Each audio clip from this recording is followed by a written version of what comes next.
से सुनना है। ठीक है, तो इसमें पहला जो क्वेश्चन आ रहा है वो है इलेक्ट्रोड कोटिंग के प्रारंभिक अक्षर आर का अर्थ क्या है। अगर इलेक्ट्रोड की कोटिंग में अक्षर आर लिखा हुआ है तो उसका अर्थ क्या है। जैसे कि मैंने कोटिंग के प्रकार बताए थे, 4 प्रकार बताए थे। एक तो आपका सेलुलोज कोटिंग होती है, रूटाइल कोटिंग होती है, आयरन ऑक्साइड कोटिंग होती है और बेस कोटिंग होती है। तो उसमें से आर किसका है, रूटाइल का है। तो ऑप्शन में दिया है rutile extrusion, extrusion with reinforcement. तो रूटाइल इसका कोटिंग आंसर सही हो जाएगा। भारतीय मानक संस्थान BIS द्वारा फ्लेक्स कोटिंग को खालिस्तान अक्षर द्वारा दर्शाया जाता है। अब BIS अक्षर का अगर है और फ्लेक्स की कोटिंग है तो फ्लेक्स कोटिंग को ई से दर्शाया जाता है। ठीक है, अगला क्वेश्चन है फ्लेक्स कोटिंग में RR का अर्थ क्या है। RR का मतलब होता है, अगर फ्लेक्स कोटिंग का क्वेश्चन है तो RR का अर्थ होता है rutile heavy, rutile heavy coated. RR का अर्थ होता है रूटाइल हैवी कोटेड।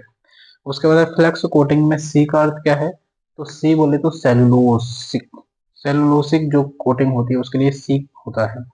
इलेक्ट्रोड में नमी कितना, इतने परसेंट से अधिक नहीं होनी चाहिए। इलेक्ट्रोड में जो नमी बनती है वो 10% से अधिक नहीं होनी चाहिए, और 10% से अधिक नमी होती है और जब नमी जिस इलेक्ट्रोड में होती है उसको प्रोन इलेक्ट्रॉन बोलते हैं। क्या बोलते हैं, prone, PRON, prone, prone electrode कहते हैं। जब प्रोन इलेक्ट्रोड प्रोड्यूस होते हैं जब नमी की वजह से, तो उसके अंदर हम उसको जो वेल्डिंग का ओवन होता है उसके अंदर रख के उसको हीट कराते हैं, है ना। हीट कराने के क्या होता है, उसके बाद में वो थोड़ा सा सही हो जाता है। ठीक है, अगला है इलेक्ट्रोड का बेस धातु के साथ चिपकने का कारण खालिस्तान होता है करंट का अधिक होना। आपको ये क्लियर है कि जब वेल्डिंग करते हैं तो उसके अंदर करंट नहीं लगता है।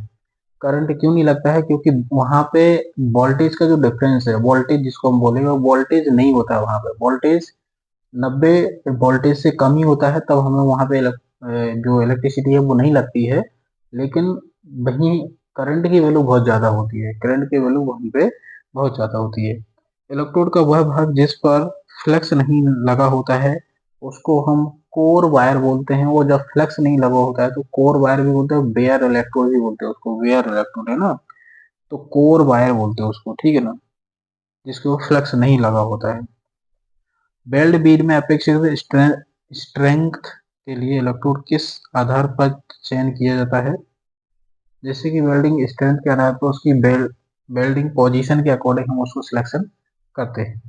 माइल्ड स्टील वेल्डिंग में खालिस्तान प्रकार के इलेक्ट्रोड प्रयोग किए जाते हैं। तो माइल्ड स्टील में हम, माइल्ड स्टील में इलेक्ट्रोड, माइल्ड स्टील में माइल्ड स्टील इलेक्ट्रोड यूज करते हैं। माइल्ड स्टील वेल्डिंग के लिए माइल्ड स्टील इलेक्ट्रोड का यूज करते हैं। इलेक्ट्रोड का चयन किया जाता है उपरोक्त सभी, जैसे कि वेल्डिंग की जाने वाली धातु की मोटाई व प्रकार पर, वेल्डिंग पोजीशन पर, वेल्डिंग की कार्य कुशलता पर।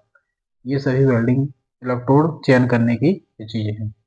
इलेक्ट्रोड नमी दूर करने के लिए उसे इलेक्ट्रोड ओवन में खालिस्तान टेम्परेचर पर रखा जाता है। तो ये जो टेम्परेचर होता है वो 110 से लेके 150 डिग्री तक ओवन के अंदर रखा जाता है। जब हमारा इलेक्ट्रोड नमी पकड़ लेता है, उस नमी को खत्म करने के लिए उसको 110 से लेके 150 डिग्री के टेम्परेचर पे हम गर्म करने के लिए ओवन के अंदर रख देते हैं। ठीक है, ये रहा यहाँ तक का वीडियो।